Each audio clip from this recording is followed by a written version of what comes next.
I'm Zsuzsanna, and I'll be telling you about quantized lattices and combinatorics. So this will start with some very general comments, and then I'll switch to something extremely concrete. So if the beginning seems wishy-washy or doesn't make complete sense, that's fine. At the end, hopefully, you'll have an idea what we are talking about.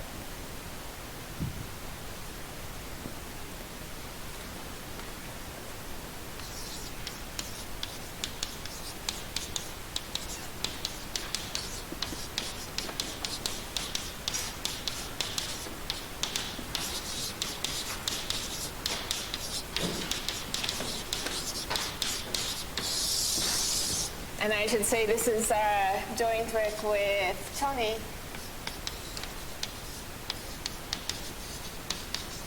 whom you've just seen, and also some work was done by my honors student, Leo Yang.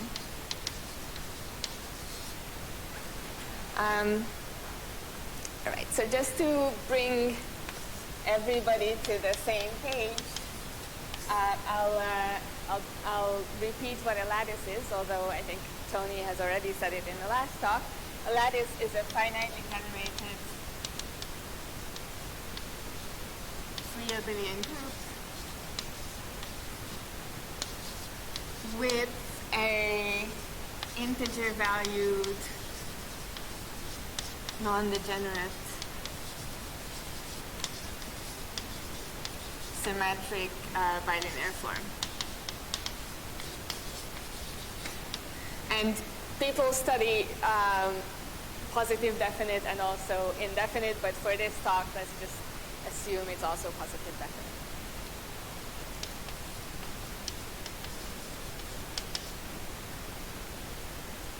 So this is a very basic algebraic object, not very complicated, and it comes up all over mathematics. So as you probably have seen, they play a role in Lie theory, via root lattices. I'll talk about graph theory. That will actually be the main focus for this talk. Actually, when I talk about graphs, really I should be talking about matroids, but I want it to be the language to be a bit simpler. So we'll be talking about graphs. And then lattices also play important roles in other areas that I don't know as much about, such as the classification of exceptional simple groups or error correcting codes. So lots and lots of mathematics has to do with lattices.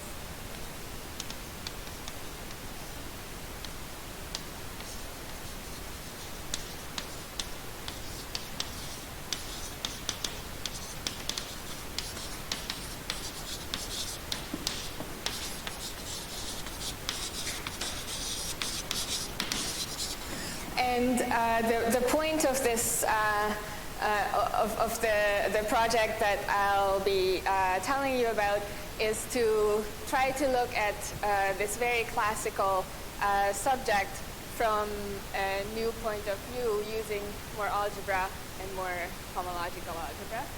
And the reason that we think that's worthwhile is because often lattices appear as growth-only groups of module categories. So this is more or less philosophy.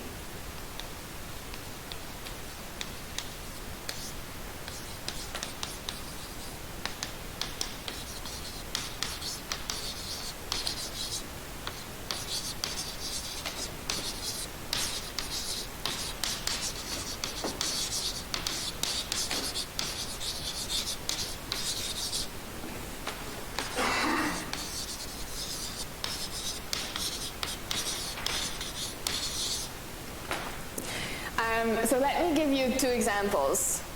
And these will be, I'll describe these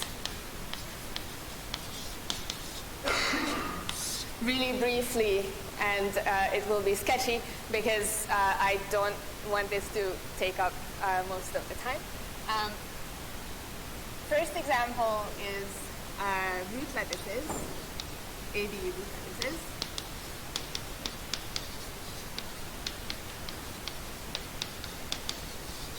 Which are categorified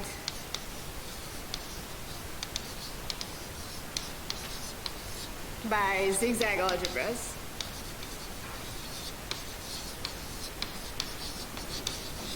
And this is originally due to Kobanov and Herfano and Kobanov.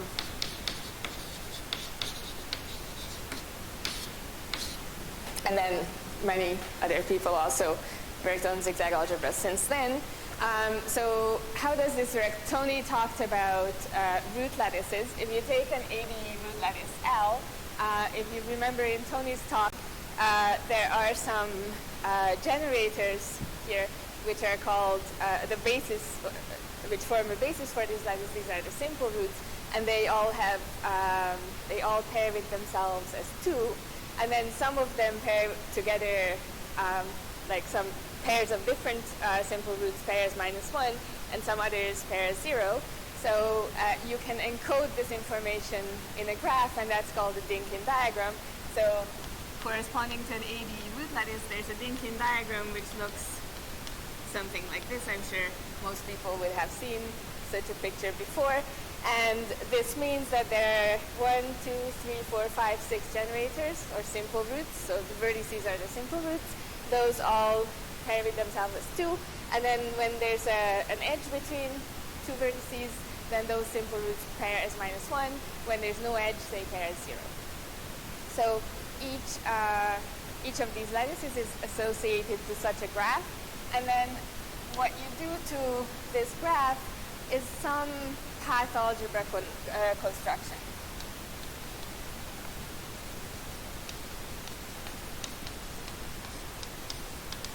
Which means that you construct an algebra by considering all the paths in this graph, and then you multiply paths by concatenating them if they match. If they don't match, then when you multiply them, you get 0. And then you get an infinite dimensional algebra, but then you introduce some relations, and that will get it to be a finite dimensional algebra. And this, let me call it AL, is zigzag algebra. But I won't say exactly what the relations are. Just note that because the relations that I didn't tell you are homogeneous, this is naturally graded.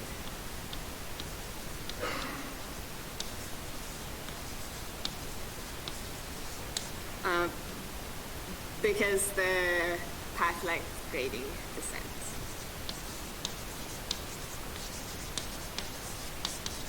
So the path algebra is always a graded algebra by the length of paths. Okay, so take the zigzag algebra, and then you can look at categories of modules over the zigzag algebra. So the one that I want to mention, let's call it PL, which is finitely generated projective modules over the zigzag algebra AL. And I claim that this that the lattice L appears as the Grothendieck group of this category. So what does that mean?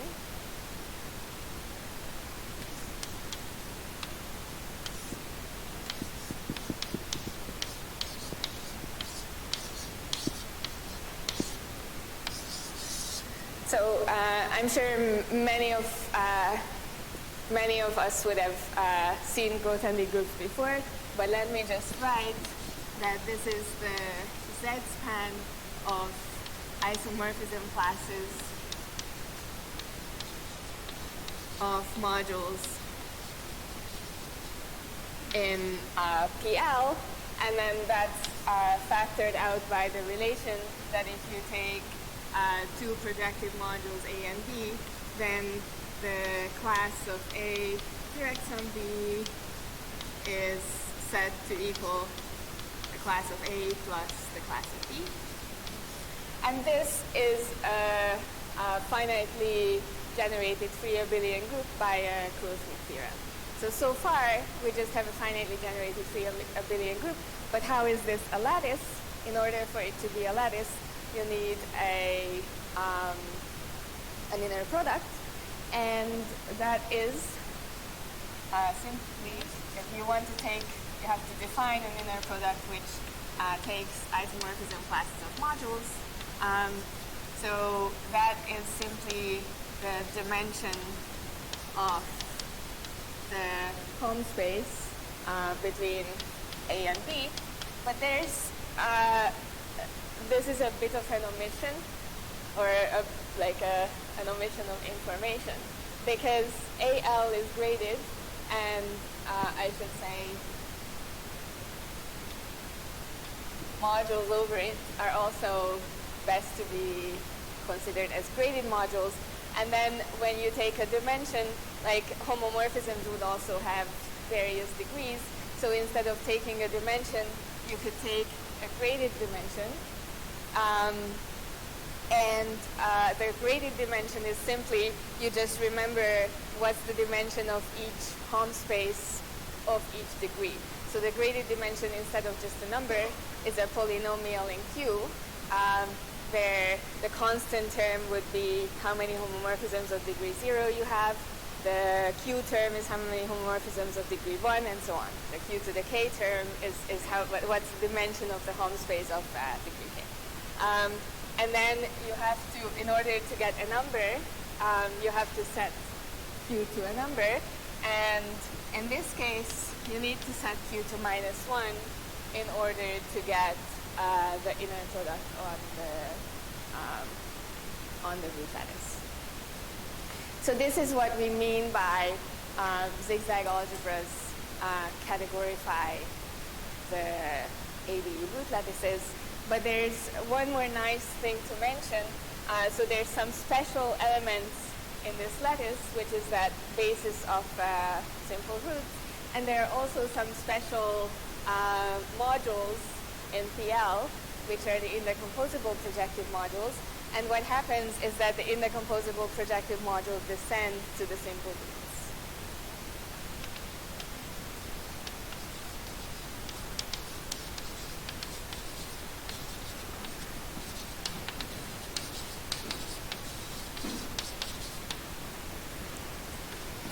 All right, so that's all about example 1. And I'd like to mention one more example.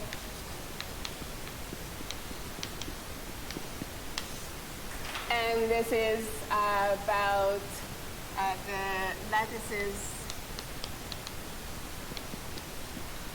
of integer cuts and flows.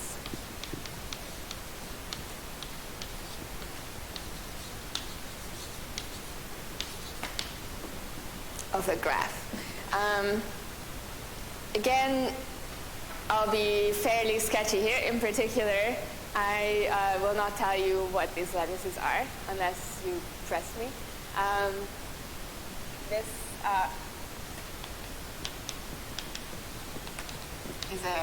is the construction due to myself and Tony.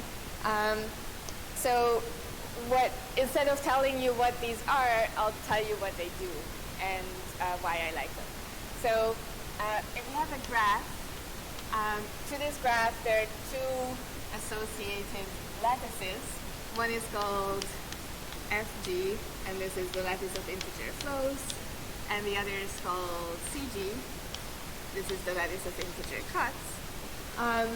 And they have some really nice combinatorial properties. They sit inside, if you take the free abelian group generated by the edges of G, then these two lattices, so this is just the finitely generated free abelian group, right? You take all the edges of the graph, those are the basis. In order for this to be a lattice, there needs to be a pairing, an inner product. but that's simply just the Euclidean pairing, so the edges are orthonormal. And then these two lattices sit inside Z to the EG as mutual orthogonal complements.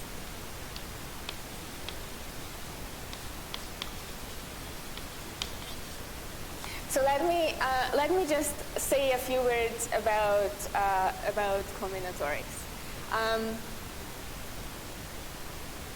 First of all, maybe first a small remark. When I say mutual orthogonal complements, that's not a silly thing to say, because if this was in a vector space and the vector space had an inner product, then if you take the orthogonal complement and then you take the orthogonal complement of the orthogonal complement, you get the original thing back. But it's important to keep in mind that we're working over the integers, and so that's not true anymore. So this word mutual has meaning there. Also, the fact that they are orthogonal complements in this Euclidean lattice suggests that there's some sort of duality, some sort of relationship between these two objects. So maybe we don't need to study both of them. It's only enough to study one of them. And that is indeed the case, but it's a little bit subtle. So if you take a planar graph, planar graphs have a notion of duality. Everybody probably would have seen this. So you take a planar graph, you put a new vertex in each of the regions, and then you connect across all of the edges. That's the dual graph. And for planar graphs, the lattice of flows of the original is the lattice of cuts of the dual, and vice versa. But for general graphs, there's no dual.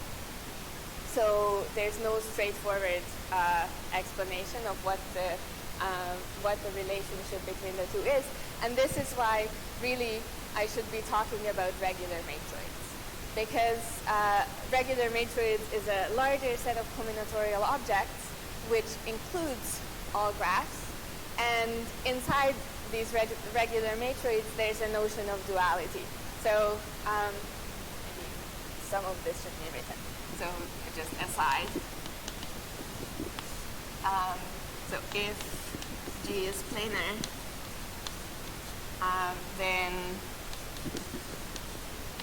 FG is C or isomorphic to C G dual, and vice versa. And in general,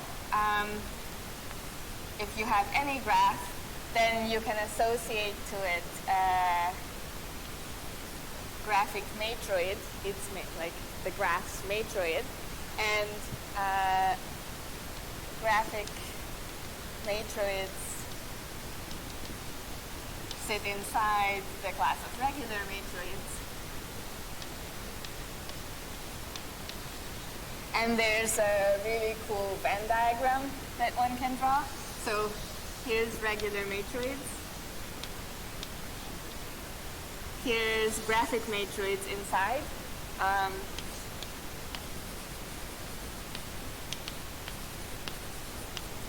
And then each matroids have their own notion of duality. So you can take the dual of any matroid.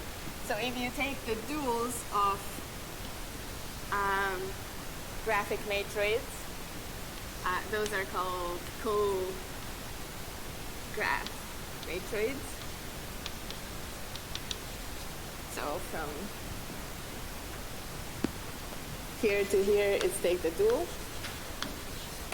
And there are only a few graphic matroids whose dual is also a graphic matroid, and those are exactly the graphic matroids which come from planar graphs.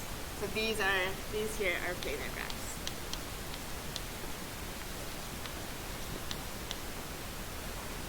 So whenever you look at like some topic in graph theory where you see a proof or a construction where people say, when you have a planar graph, we have this duality, and then you can do this easy thing, and then when the graph is not planar, then do this harder technical thing. Really, what one should be doing is just translate to regular matroids, which is typically not so hard, and then all of that is taken care of. Okay, but I'll be talking about graphs because it's an easier language to use. Okay, so what do these lattices do? Now that I've said the word matroid, I can say really easily what at least what one cool thing is about this lattice and that lattice, and that is the lattice of integer flows completely determines up to isomorphism the graphic matroid of the graph, up to matroid isomorphism when there are some really mild conditions. Like the graph has to have some amount of connectedness, but not too much. So they are, you can look at them as graph invariants, and they are some really strong graph invariants. They basically retain all the information about the cycle structure of the graph. Okay, moving on. When you have a graph, so let's say graphs are always connected, and if you pick a graph, then inside that graph you can pick a spanning tree. A spanning tree just means you pick some edges so that you can get from any vertex to any other vertex via those. Let's call that T.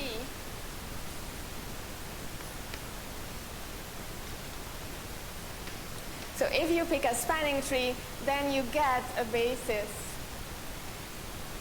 for both lattices.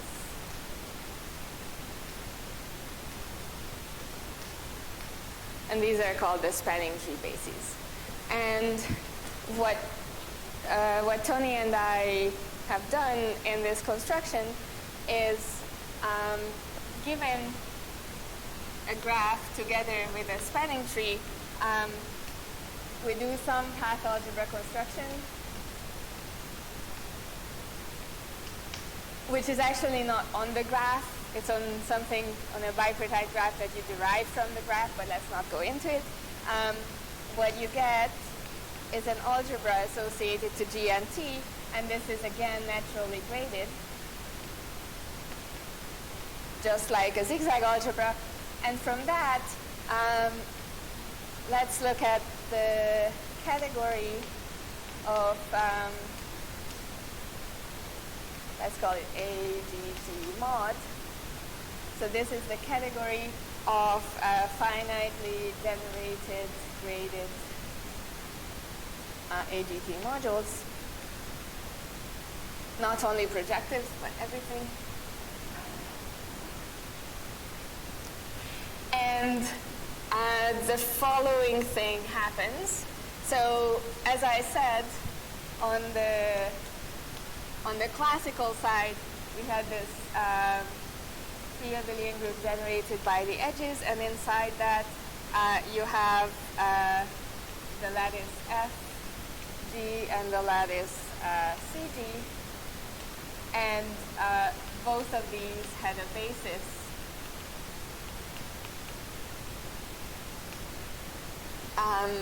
given by the spanning tree, and this is categorified by the following picture, meaning I'll draw the picture here.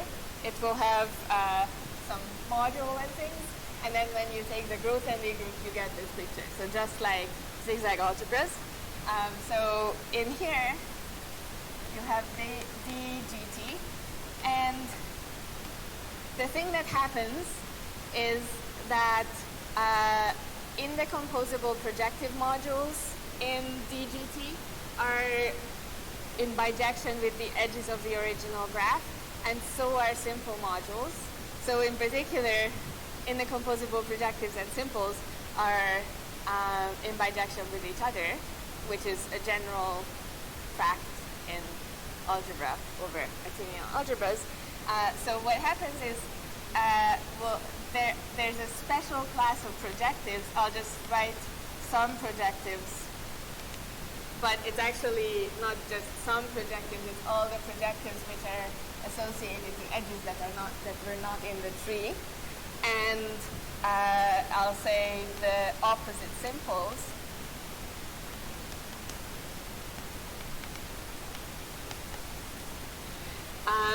And these some projectives will descend to the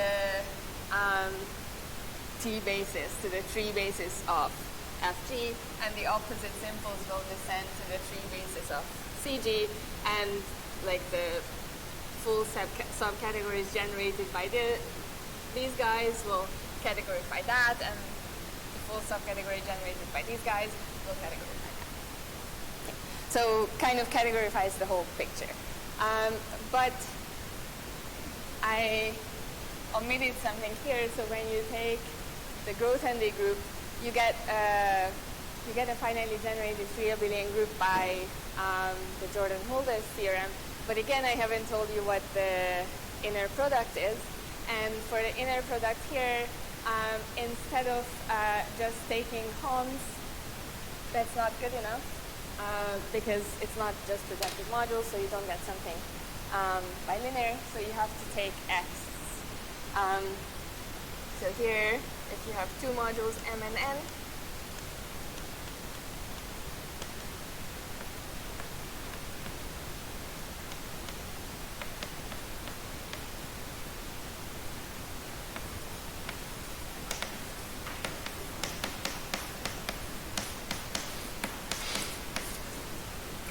that's pretty ugly there.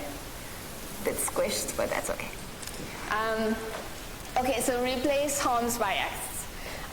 And then if you want to get a number, because the inner products here are numbers, then you have to also set Q equal, in this case, 1. And there are some omissions, but I'll omit the omissions for the sake of time. So there's a mild lie in this, where there's an extra little grading, but it's just a Z, so let's not worry about it.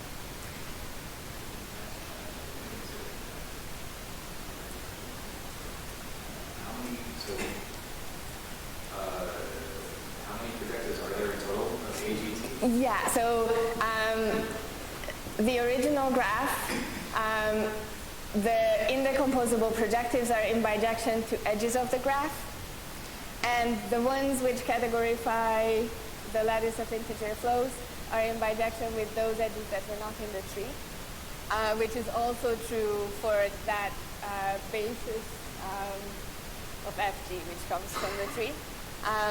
And the simples are also in bijection with all of the edges, but the ones which categorify the lattice of cuts are in bijection with just the tree edges. So it's some of the projectives and the opposite simples.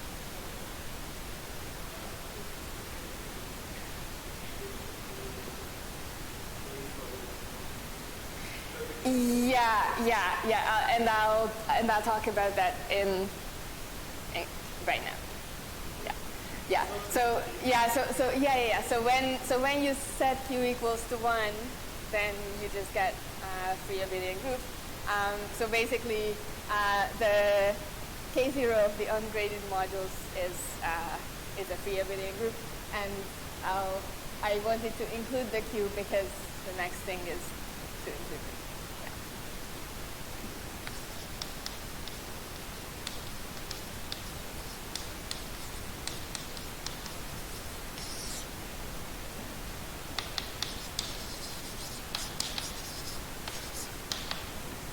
Okay, so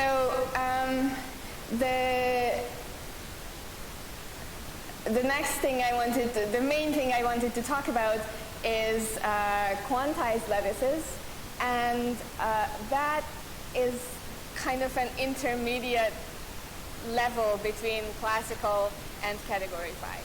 So talking about categories or studying the categories themselves is sometimes complicated, but once you go back, take K0 and set Q equals to 1, you lose all of the extra machinery. But there's something in between, which is the graded growth-Henry group. So if you take the growth-Henry group, but you keep this information of how the grading works. So as you just said, if you do that, then the growth-Henry group is really not a free abelian group, but a free module over ZQQ inverse.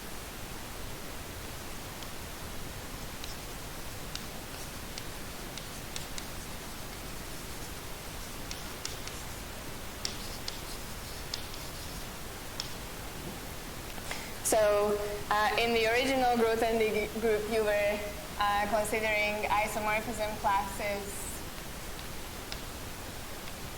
of modules. Now it's isomorphism classes of graded modules. And this is now an abelian category, so the usual relation is A plus B. A class plus B class equals C class whenever you have a short exact sequence A, C, B. And in addition, because the modules are graded, you have grading shifts, and if you shift A up by 1, the class of that is set to be equal to, the QQ inverse. It's set to be equal to Q times the class of A. Okay, so that's the graded growth-Henry group. And if you take the graded growth-Henry group of such a category, you get something similar to a lattice, but instead of a free abelian group, it will be a free ZQQ inverse module, and instead of a symmetric bilinear z-valued form, you'll get a form that is ZQQ inverse valued, so Laurent polynomial valued, and instead of symmetric, it will be Q semilinear. So what happens is, I'll write it down. So let's define a Q lattice.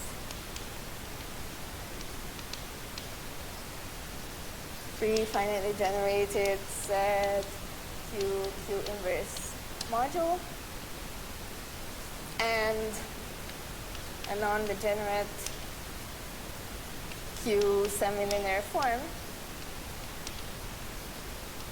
And that means that if you take Qx, y, then when you want to pull the Q out, it becomes a Q inverse. But if you take x, qy, when you pull the Q out, it works normally. So why is this? It's because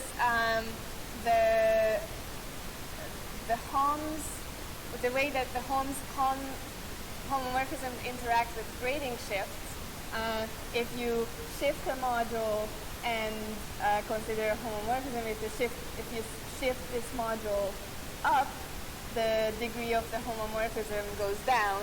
If you shift the second module up, the degree of the homomorphism goes up. So it works opposite in the first and the second argument. Okay, so what is the trouble with this? There's no trouble with the definition, but there are some difficulties in studying such things.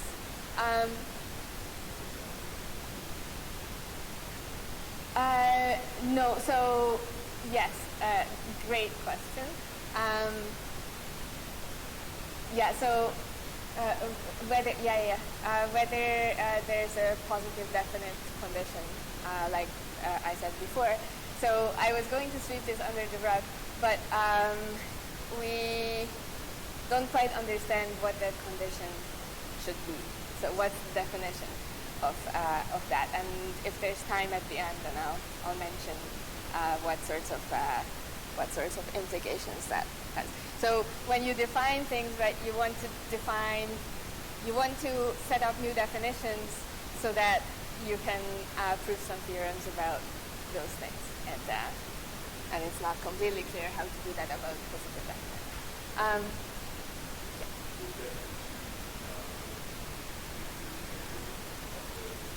Yes, yeah.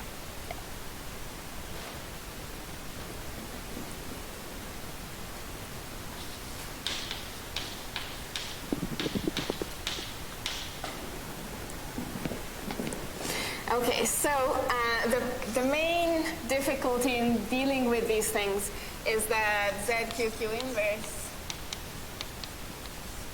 is not a PID. So Z is a PID, and so when you talk about abelian groups, there are all sorts of useful things. There's a classification theorem of finitely generated abelian groups. Free abelian group and torsion-free abelian group are the same thing. So a subgroup of a free abelian group is always free. And these things are used even almost without thinking about, when you talk about abelian groups, you use these things almost without even thinking about them. And in this setting, none of this is true. So for example, if you just take a submodule of a Q lattice, that's not necessarily a sub-Q lattice. But there's some good news.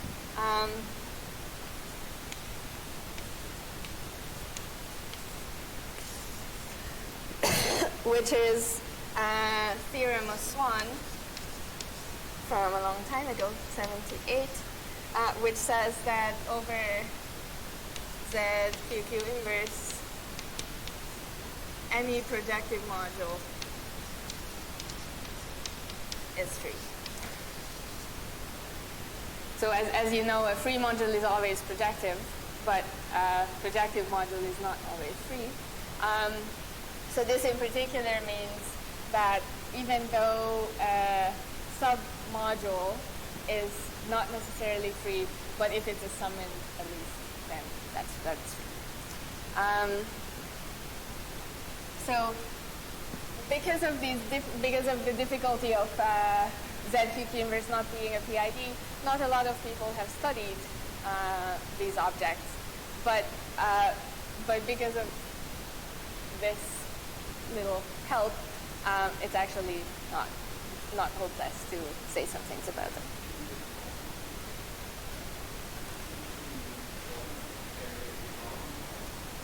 I believe the Swan theorem is, yeah. But I only think about finitely generated, so I wouldn't bet my life on it. All right, so the goal is to basically develop a Q analog or a Q lift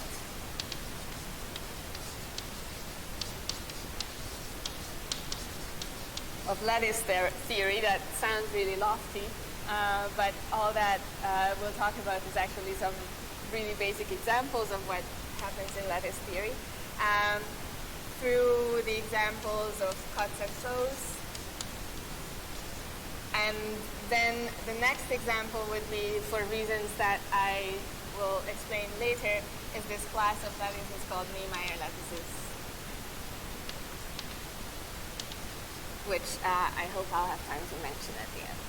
So what I'd like to do for basically the rest of the talk is give you a few examples of this is the situation in classical world, this is the situation in quantized.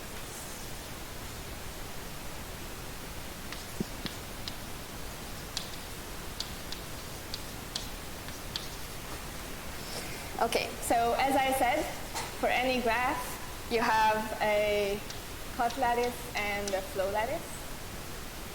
And I've told you roughly what the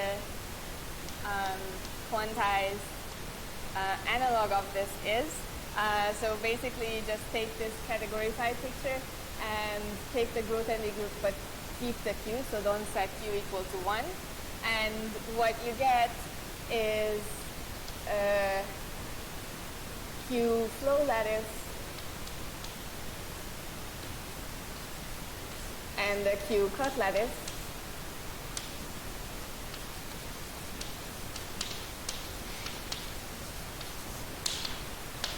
By just not forgetting. And the theorem that I mentioned before, this is due to Caparasso,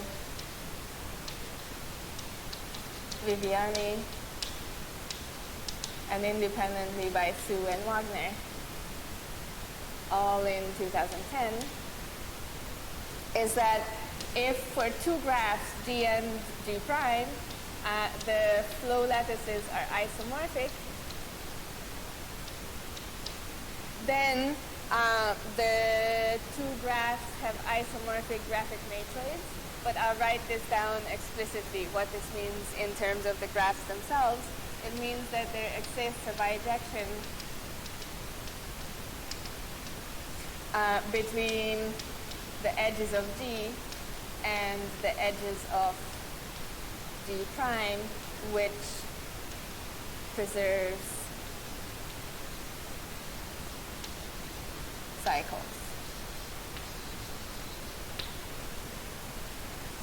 So in graphs, this is also called the two isomorphism, because a graph isomorphism is a bijection of vertices which preserves edges. So two isomorphism is a bijection of edges which preserves cycles.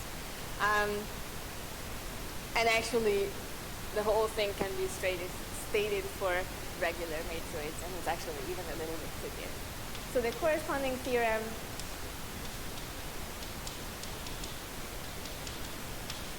on this quantized side is that if you have two graphs, G and G prime, with given spanning trees G and T prime,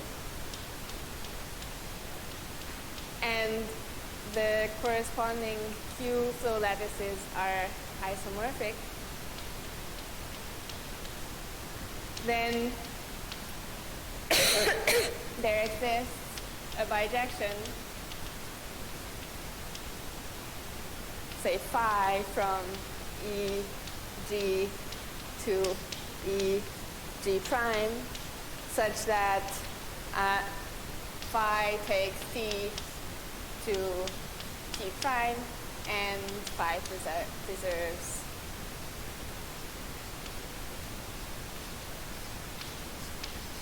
cycles.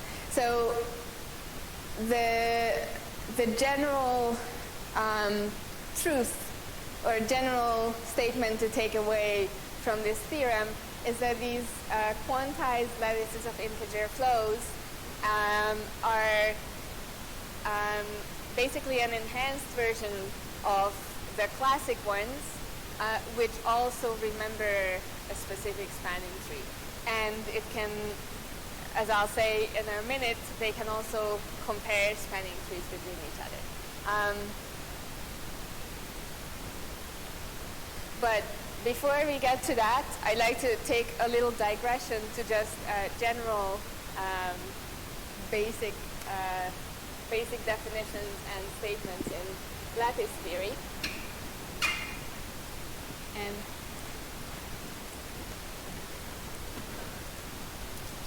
ever since I started doing mathematics, I've been waiting to use one of these squeegee things.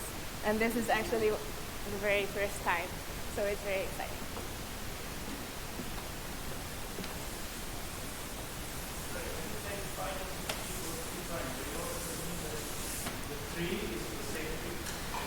I mean, the edges of T go to the edges of T prime. Yeah.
short digression to some more general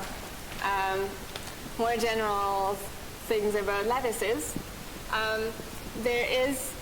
There's a construction that one often does, very often in algebra or in mathematics, which is building a bigger object from a smaller object.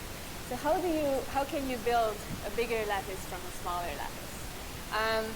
And there's two ways in which you can make a lattice bigger, right? You can take a sparse lattice and you can add some points to make it more dense.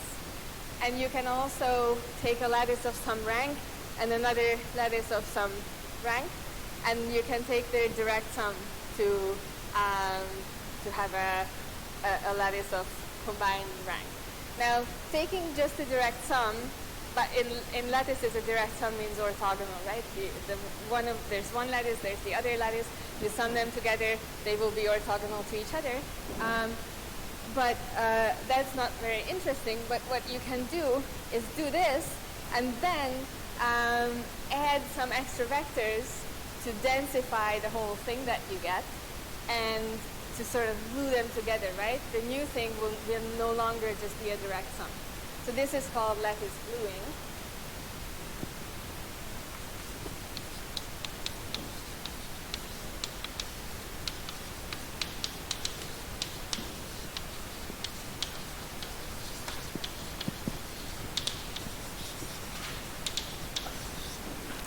And the preliminary notion that you need to be familiar with is how to densify a lattice.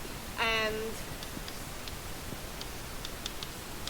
that is done using the dual lattice. So what you want to do is take a lattice and add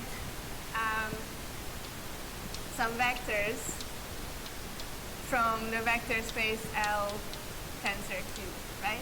If you add a vector, well, it better be rational, like it better be a rational linear combination of lattice vectors if you want to end up with something finite. So the dual lattice is basically your set of vectors that you might choose. Because you want to keep your lattice a lattice, you will not just add any vector from L tensor Q, but you'll make sure that the vectors you add pair integrally with your already existing lattice vectors. So this is the set of vectors in L tensor Q.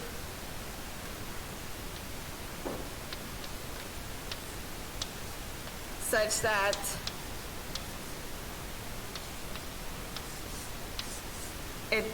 the vector pairs integrally with every vector v which is already in L. Now, of course, if you want to add in several vectors, you can't just do that blindly, right? Even one, not only you would have to make sure that it's in the dual lattice, but it would also have to pair integrally with itself. And then if you go further, then it would also have to pair integrally with anything you added from the dual lattice before. So there's more to pay attention to.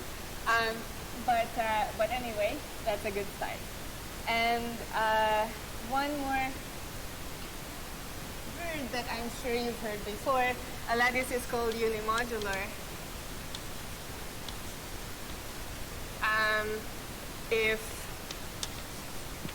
L equals its dual, so self-dual lattices are called unimodular, and those are the lattices that are as dense as a lattice can possibly be with keeping the inner product integral. Okay, so on the Q side,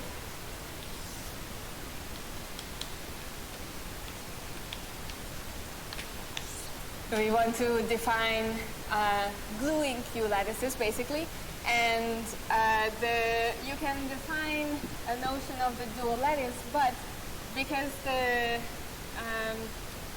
the pairing is not symmetric, you would have to pay attention to whether the X sits on the right or sits on the left, and so you'll have two notions, a left dual and a right.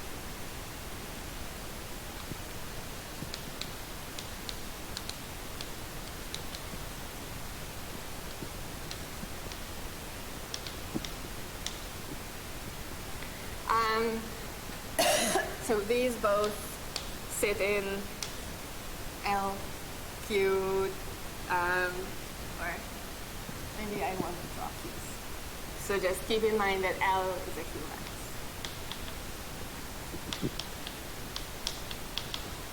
So these are inside L tensor over Z2 inverse with Q, so rational functions. The significance of Q here is that it's the quotient field of Z, and the quotient field of Laurent polynomials is rational functions, so that's what we consider. Now, good news, these both are free. So, as I said before, whenever you define something, Q lattices, you have to worry about whether it's actually a free module, and these are.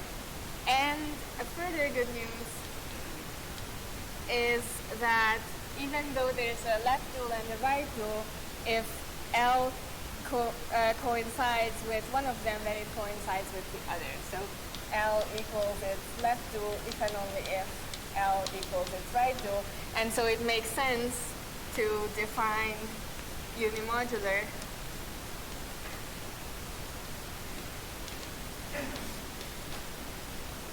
if either of those is true.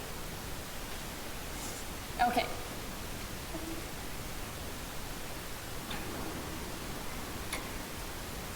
Now, there's a theorem. This is a kind of a folklore theorem that appears in many places, and I'm not exactly sure who it's due to first. It might be a theorem of Conway and Sloan, but don't take my words for it. So the theorem says that if you obtain a big lattice L from two small lattices L1 and L2, then you can say something really interesting about the relationship between these small lattices. I mean, if the big lattice is unimodular. So let me state it more precisely. So if you obtained a big unimodular lattice L by gluing two small lattices, so if you have small lattices L1 and L2 sitting inside a unimodular lattice as orthogonal complements,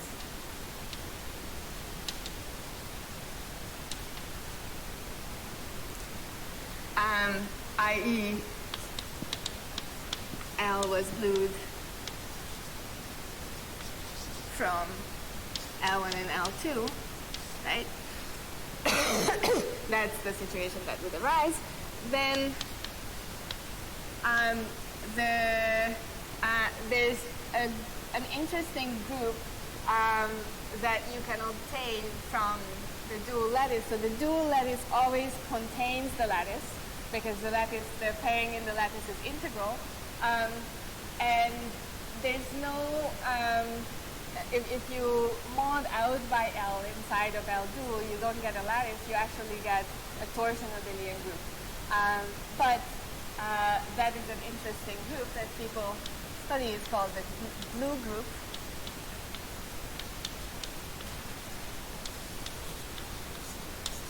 It's all the things that you can possibly add to L, right?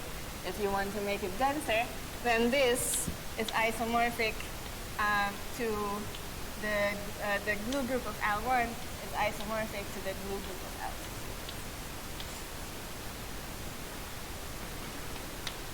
So if you want to obtain a unimodular lattice by gluing smaller things together, then you have at least some restriction on what you might try.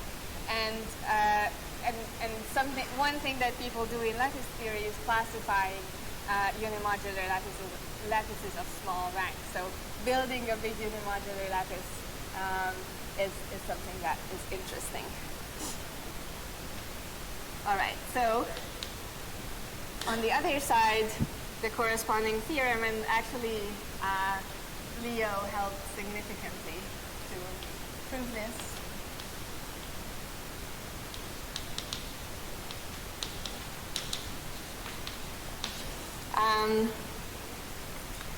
Is the following. If you have two small lattices two small Q lattices in a big Q lattice, with the big being unimodular, and L1 and L2 mutual orthogonal complements, then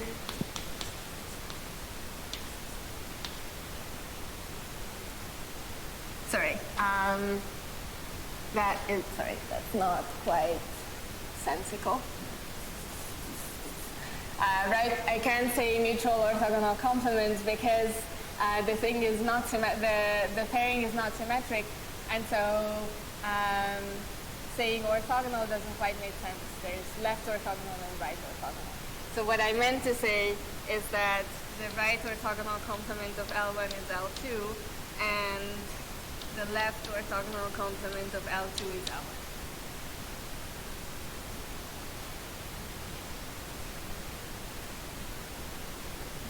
Okay, so what is true is that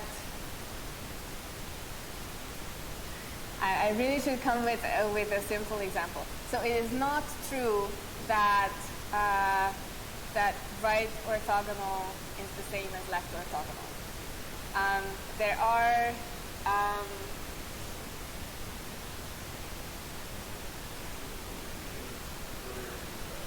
there's a basis of the three steady inverse modules with respect to the pairing is symmetric. But then once you take steady inverse with your combinations on both sides, there's no relationship at all between the pairing of x and y and the pairing of y and x. Yeah, exactly. Yeah. Which pairing of basic vectors is symmetric, but there's no general state. Yeah, sorry. So I think I confused you before. Yeah, but I think some fundamental combination of bases on one side, some other fundamental combination of the other. Just to change them could be that. Yeah. So I think I lied to you before. So in the basis of indecomposable projectives, the pairing is actually symmetric. But if you change to some linear combination, like if you change the basis to something else, then pairing of x and y has basically no relationship to pairing of y and x. Yeah. I think I already erased that, so I can cross it out.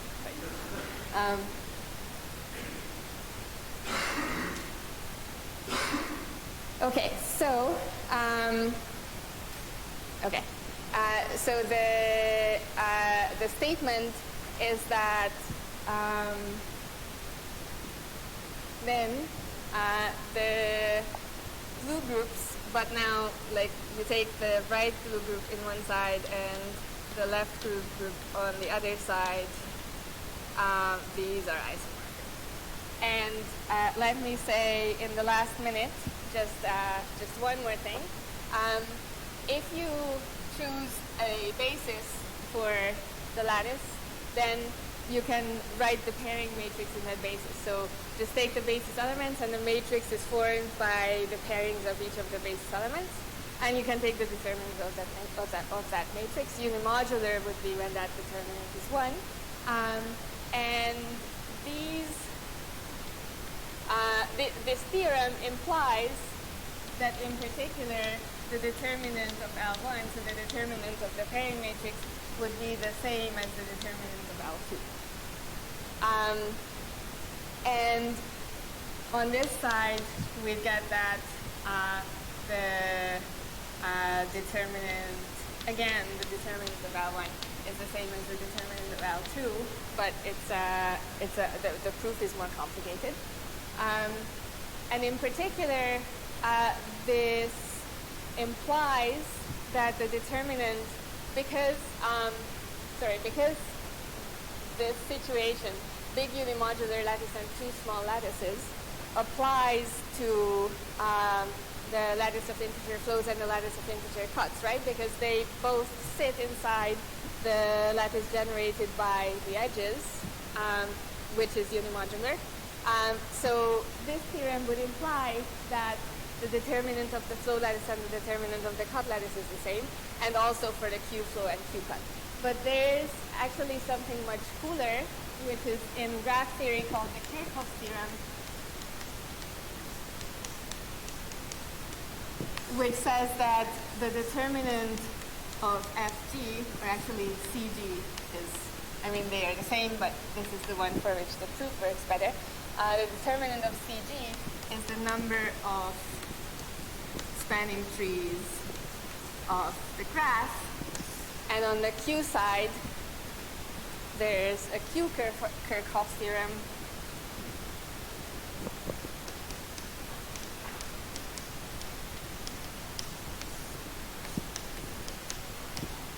which says the following.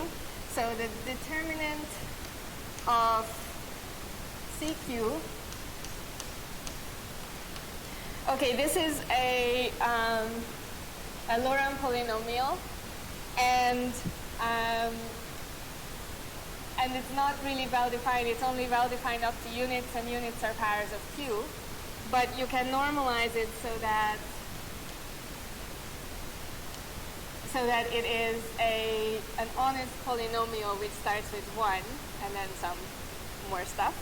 And what happens is that the coefficient AI is the number of spanning trees of G which differ from T and I edges. So number of spanning trees of G such that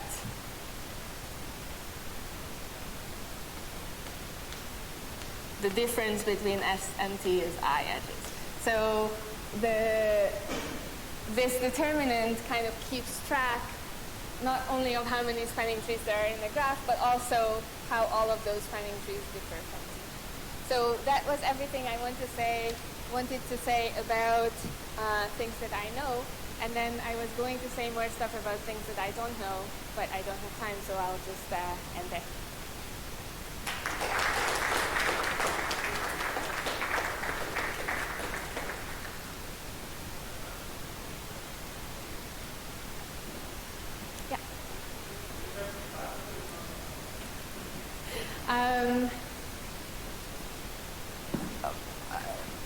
Almost definitely yes.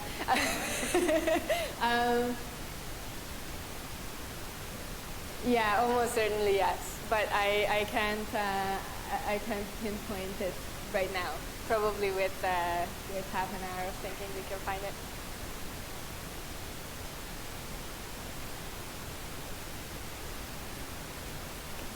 Okay, thank you.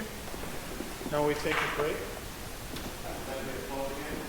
And the lunch break is until 2:15. If you've been there before, then show other people where you can lunch. If you haven't, if you exit the building, either you go left and left again, or you go right and right again, and then you'll find plenty of places. All right? Good to see you.